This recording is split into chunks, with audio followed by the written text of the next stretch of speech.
During World War II, Bletchley Park in Britain became the epicenter of the effort to crack the German Enigma code.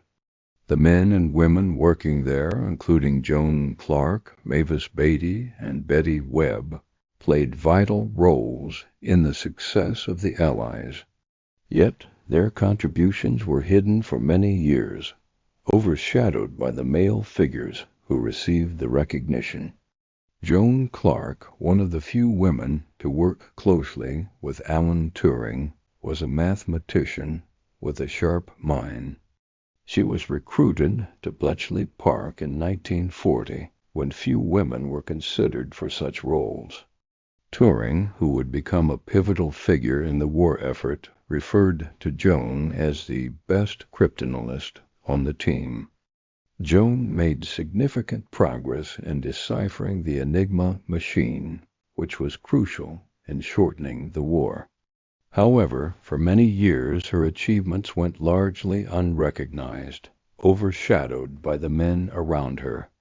Mavis Batey, another gifted cryptanalyst at Bletchley, made key contributions to decoding Enigma messages, especially those related to the Battle of the Atlantic.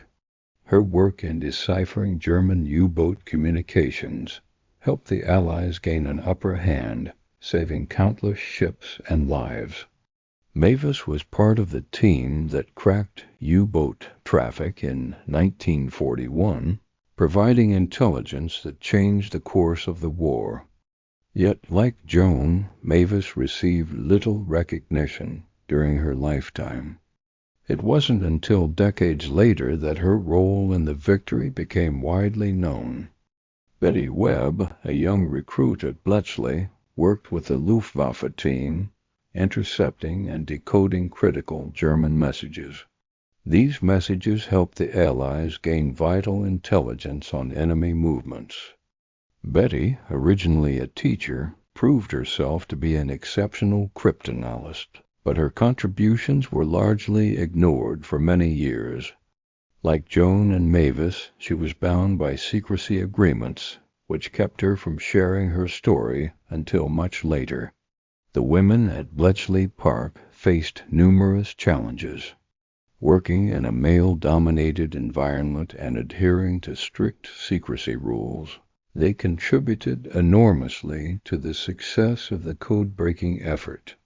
Despite their vital work, their names remained hidden in the shadows, with their male counterparts receiving the public recognition. It wasn't until the 1970s, after declassified documents revealed the extent of their contributions, that the stories of these women began to be told. Joan, Mavis, and Betty were finally acknowledged for their brilliance.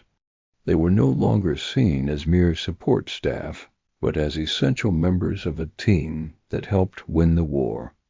Joan Clarke's role was highlighted in Alan Turing's biography, and later in the film The Imitation Game.